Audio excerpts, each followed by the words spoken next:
views expressed on this program are those of the hosts, guests, and callers, and are not necessarily those of this station, its management, or other advertisers. You're listening to Transformation Talk Radio.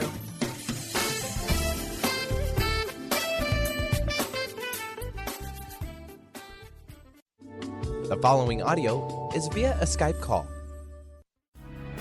Welcome to Mainstream-metaphysics-radio, harnessing our connection with the universe to effect change for optimal success and happiness.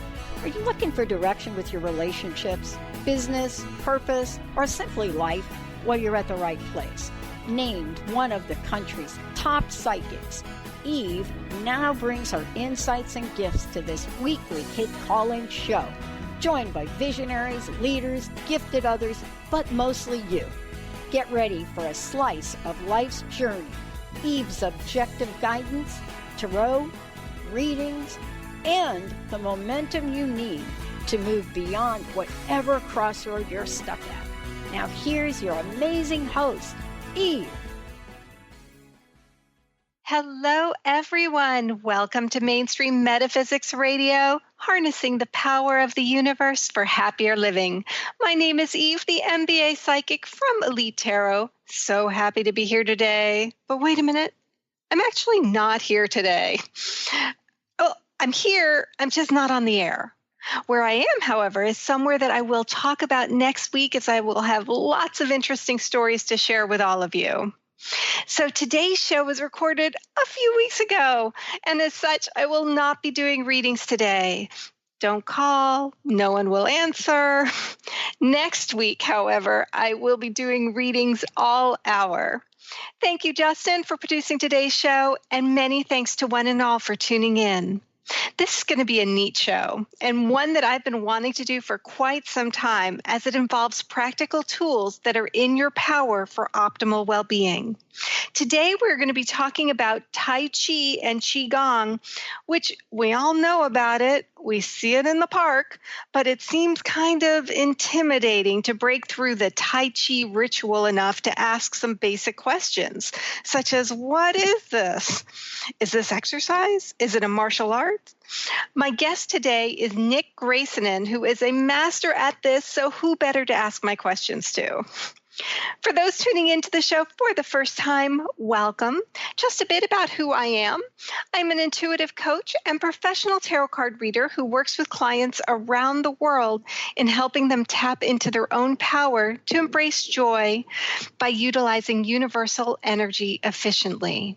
It is my belief that we are all surrounded by energy, and what can happen is that with career, love, or finding your purpose of passion, we sometimes, even with the best of intent, find ourselves blocked, almost as if we're working twice as hard but only getting half as far.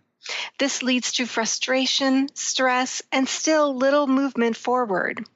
My role is not to define your path, but rather help you use energy effectively so that you're moving that energy to your back, now working half as hard but getting twice as far. As a result, there is movement of energy and joy can be embraced, all from a position of great strength.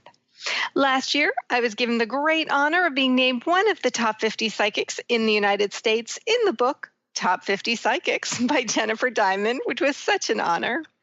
If you're interested in scheduling a session, you can do so directly on my website, which is www.elitetarot.com or mainstream-metaphysics-radio.com.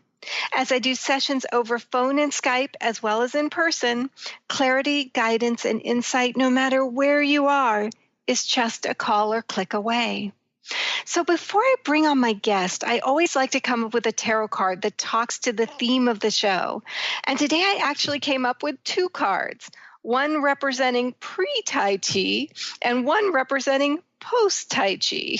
For pre-Tai Chi, I have the Five of Wands, where five individuals are in various impressive, aggressive stances as they fight each other.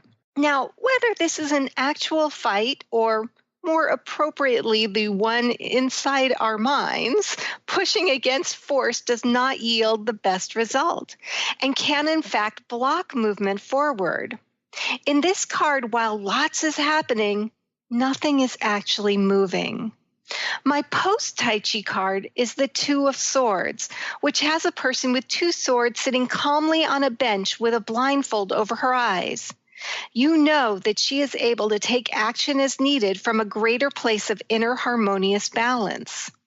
The amount of power and strength she has no relation to her size and muscles. Her power to go into battle, or more importantly, to be active in her life, to embrace joy, starts from inner peace and power from within. So let me introduce my guest who can talk to this subject much better than I can. Master Nick Gracenin has a 39-year career as a teacher of Qigong, Tai Chi, Chinese Tao Yin Yoga, and Chinese martial arts.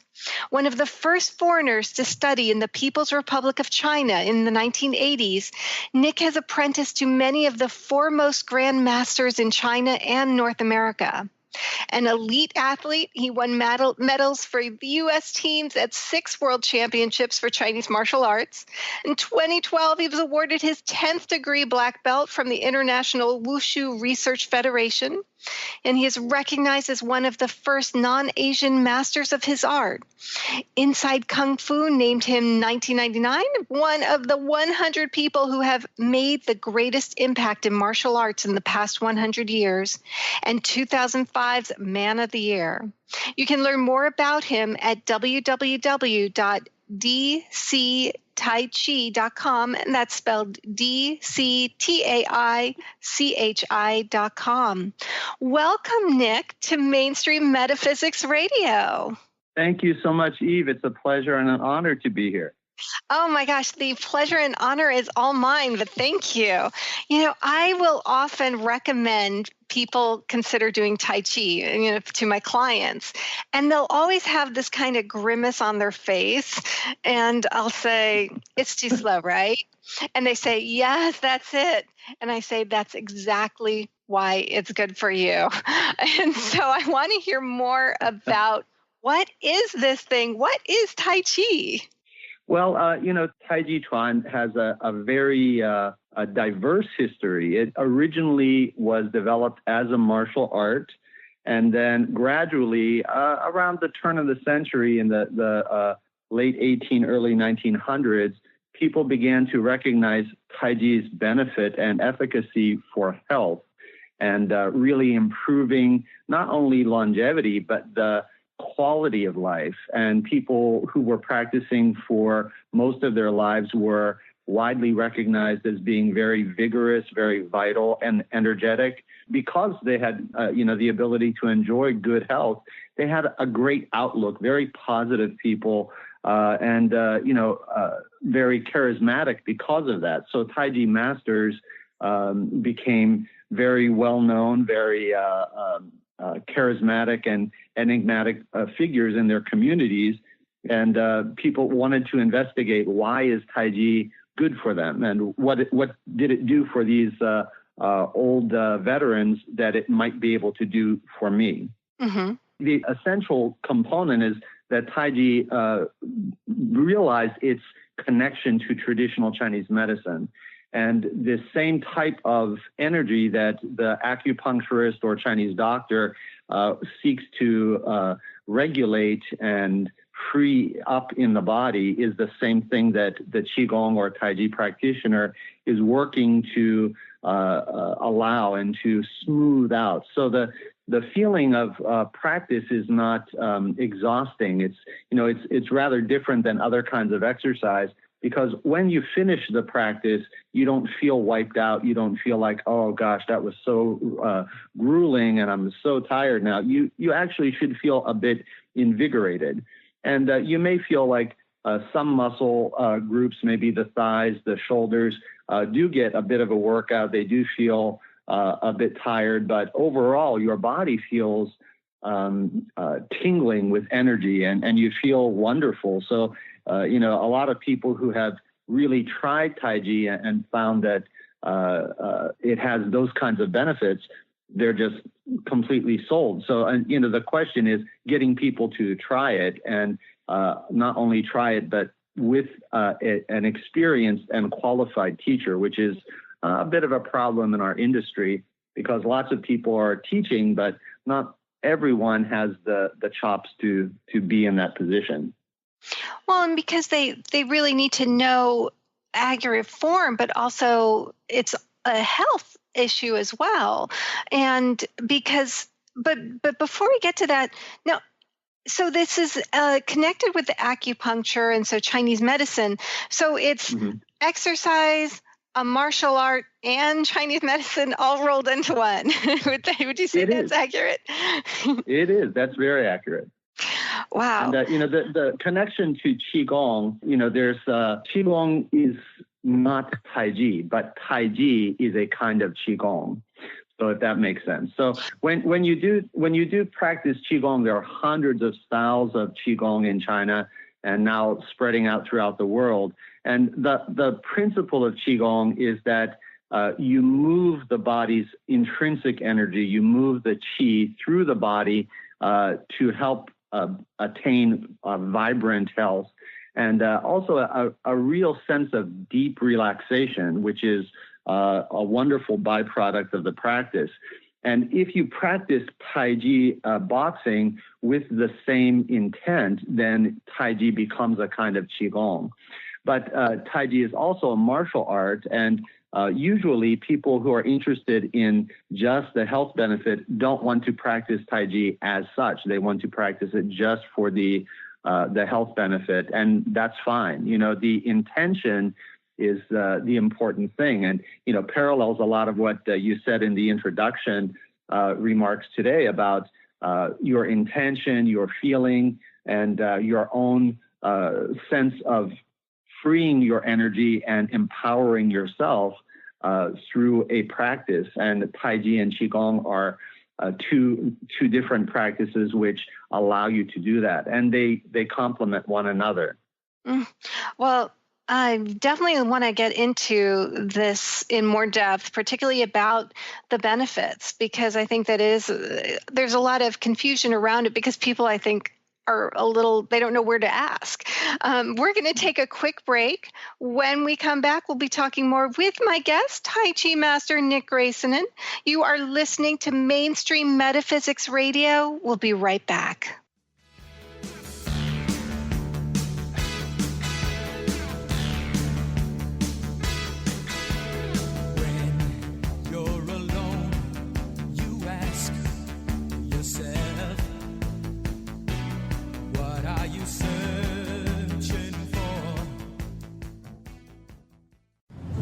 Bree Gibbs is a fourth-generation high priestess with the knowledge to raise your vibration and conscious creation. Offering a wide variety of services from goddess light and shamanic healing seminars to private reading sessions, Bree works with you so you too can stand in your own power. Isn't it about time you took your life into your own hands? For more information about Bree's services and products, visit silvergaia.com. That's silvergaia.com. Awareness is universal. Establishing a living awareness through meditation brings peaceful, healthy, and creative well-being into your everyday life. The practice of living awareness, Spirit Fire's own meditation practice, is built on this belief and is designed for every level of practitioner. Each year, Spirit Fire hosts living awareness meditation retreats that allow you to explore the practice in depth at our retreat center in beautiful Western Massachusetts. Introduce yourself to meditation and the practice at the Foundation's retreat. Attend, in silence, a silent meditation retreat focused on mindfulness, presence, and nature, or be engaged with the meditation sittings themselves at the Deepening Retreat. Start adding to your awareness and attend a meditation retreat designed to cultivate consciousness in your everyday life. For details on attending a living awareness meditation